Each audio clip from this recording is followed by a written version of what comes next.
As teachers, we ask many questions in lessons, but there are many different types of questions you could potentially consider asking. So in this video, I'm going to be sharing with you my list of 18 different types of questions you could ask your students in lessons. I'm going to explain to you what each type of question is and also give you some specific examples. A list of all the 18 types of questions can be found in the description below. I've also added timestamps for your convenience to allow you to jump between the content that is most relevant to you. So without further ado, let's do. My name's Jonathan Sandling. If you're new to my channel, welcome. If you're returning to my channel, welcome back.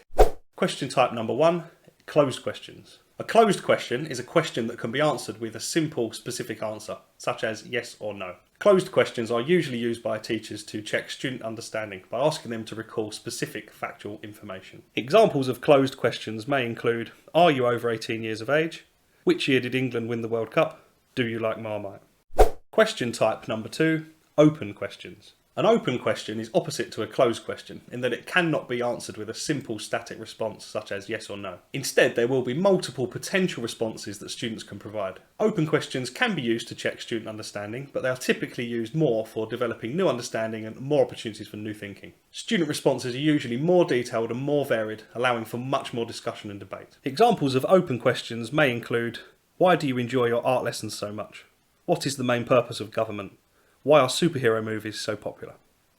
Question type number 3, convergent questions. Convergent questions require students to bring together ideas and knowledge from 2 or more different fields, synthesize them, and generate a logical conclusion. This type of questioning is often used for problem solving and topics which have a multidisciplinary perspective. Examples of divergent questions may include, what one word would best describe this topic?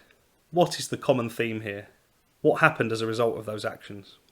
Question type number 4, divergent questions. Divergent questions have no specific answer and encourage students to think more broadly about a specific topic. Students will consider different scenarios and think about alternative ideas and examples as they explore the topic. Divergent questions generates divergent thinking, which requires students to evaluate, analyse and synthesise information. Examples of divergent questions include, what are 10 different ways you could use a hammer?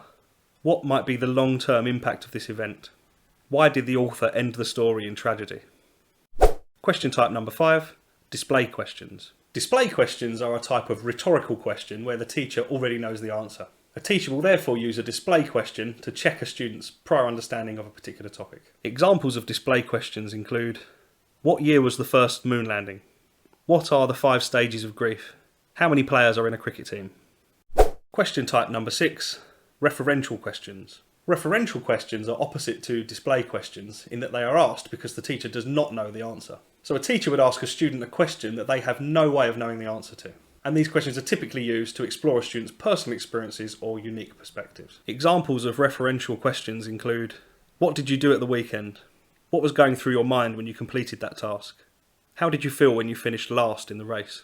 If you're getting some value out of this video, finding it enjoyable, I'd very much appreciate it if you took some time to give that like button a quick tappity tap and turn that thumb blue. Question type number 7, leading questions. A leading question is one that encourages and prompts a student to answer in a particular way, based on how the question is framed. This type of question is used when there is a preferred or desired response that we would expect students to provide, but where they are unable to achieve that themselves independently. So leading questions should be framed in a way which guide and support students to a favourable response. Examples of leading questions include, can you identify any problems with this theory? Can you think of any other ways to achieve this? Experts consider customer experience to be the most important factor when buying a product. What do you think about that? Question type number 8, probing questions. Probing questions are asked to seek more information on a particular topic. They are usually used as follow-up questions to encourage students to justify, enhance or clarify their thoughts. Examples of probing questions include, what made you come to that conclusion? What impact will that have? What might be missing from your previous answer? Question type number 9, focal questions. Focal questions require students to choose and justify a specific position or perspective on a particular topic. This type of question is asked in a way which forces a student to choose a position, usually whether they agree or disagree with the points being made. And the question should also encourage students to explain why they have chosen that particular position and to use logical reasoning to do so. Examples of focal questions include, do you think everyone should move to a plant-based diet? If so, why? And if not, why not? Do you believe in the theory of evolution? If so, why? If not, why not? Do you think socialism is the best philosophy for governments? If so, why? If not, Why not? Question type number 10, loaded questions. Loaded questions use suggestions and assumptions to impose different views and perspectives and attitudes on the student answering the question. Loaded questions can be used to deliberately influence a student's response, usually to agree with an assumption or suggestion that's being made. The teacher can then expose that assumption as being incorrect or worthy of challenge. This encourages students to think more critically about what they're being told, to bust assumptions when they may be worthy of challenge, and to approach topics with a much more open mindset. Examples of loaded questions may include, given that the internet is extremely bad for children, what do you think could be done to improve it? Does anyone actually agree with this terrible idea? This is an excellent experiment which proves this theory. Does anyone disagree? Question type 11, multiple choice questions. Multiple choice questions are used to give students options for answering the question. They will usually be lower order, closed questions with 4 options and 1 correct answer. However, multiple choice questions can be used in a variety of different ways. Rather than having one single correct answer, we could give students a wider range of options and ask them to select all of the questions which they feel are correct. We could ask students of the options given which one is the odd one out, or we could use the all of the above option where every option given to students is correct. Multiple choice questions are highly accessible for students and provide every student with the opportunity to provide a response. Examples of multiple choice questions could include, what is the capital of France? London, Paris, Berlin, Madrid. This would have 1 correct answer. Which of the following statements is true? A ligament joins bone to bone, joins bone to muscle, helps stabilise joints, is an organ. This example has more than 1 correct answer. Or which of the following is not a type of pasta? Penne, tagliatelle, orzo, schillaci. This is an example where students would select the odd one out. Question type number 12, binary questions. Binary questions have 2 potential opposing answers. This would typically be yes or no, or agree or disagree with a particular statement or topic that is being discussed. So binary questions force students to pick one of those 2 opposing options. These questions can be used to check students' learning when there is a correct and incorrect answer. So whether the student answers yes or no, or agrees or disagrees with the topic. But binary questions can be much more effective when there is no right or wrong answer, where students can provide different perspectives and opinions on the topic. All are valid, all are relevant, and all can be discussed and debated in a meaningful way. Examples of binary questions include, is climate change a real phenomenon? Will there ever be true equality in the world? Can you be highly successful and also be nice? Question type 13, Fermi questions. Fermi questions require students to provide an estimated response based on limited information. They are named after physicist Enrico Fermi, who was renowned for his ability to make good, accurate estimations with very little data. These are usually abstract questions where students would not already have the answer and would not be able to easily find the answer. Fermi questions encourage students to think both creatively and logically when solving a problem or coming up with an estimation for a question. Examples of Fermi questions include, what is the total mass of all the cars that were scrapped in the UK last year? How many balloons would be needed to fill an Olympic-sized swimming pool? How many hairs are on your head?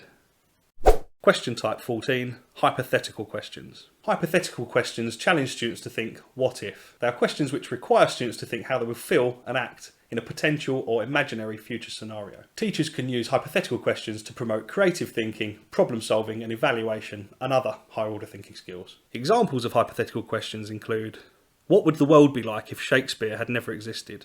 If you won the lottery, what would you do with the money? If you could travel back in time and give yourself one piece of advice, what would it be? Question type 15, Application Questions. Application questions require students to think how they would apply their knowledge in the real world. When learning new information and knowledge in lessons, students can sometimes find it quite challenging to see how that information relates to the real world around them. Application questions therefore provide students with an opportunity to apply that understanding and that new learning to the world around them, their real life and their future ambitions. Examples of application questions include, why would it be important to know this in the workplace? How could this theory be applied in the real world? Can you give me an example of a time when you have seen people doing this?